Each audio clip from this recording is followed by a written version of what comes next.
রাত্রি মনে মনে ভেবে রেখেছিলাম যে এরকম একটা থালি যদি আমার হাজব্যান্ডকে দিতে পারি সকালবেলায়, ও ভীষণ খুশি হয়ে যাবে, কারণ ও নর্মালি একটু খাদ্যরসিক।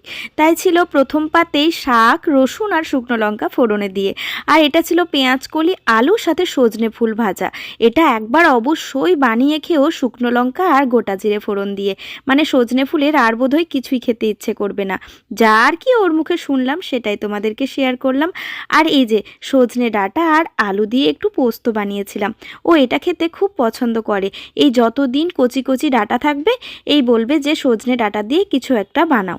আর কালকে কিছু বড়া ভেজেছিলাম, কিছু আলু ভেজেছিলাম, তো সেটা রয়ে গেছিলো, তাই সেটা দিয়ে একটু সর্ষে দিয়ে ঝাল বানিয়ে দিয়েছিলাম।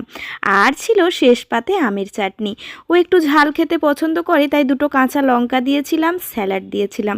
কেমন হয়েছে তোমরা অবশ্যই জানিও।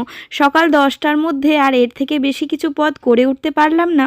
তোমরা কি কি রান্না করলে সেটাও কিন্তু আমাকে জানিও।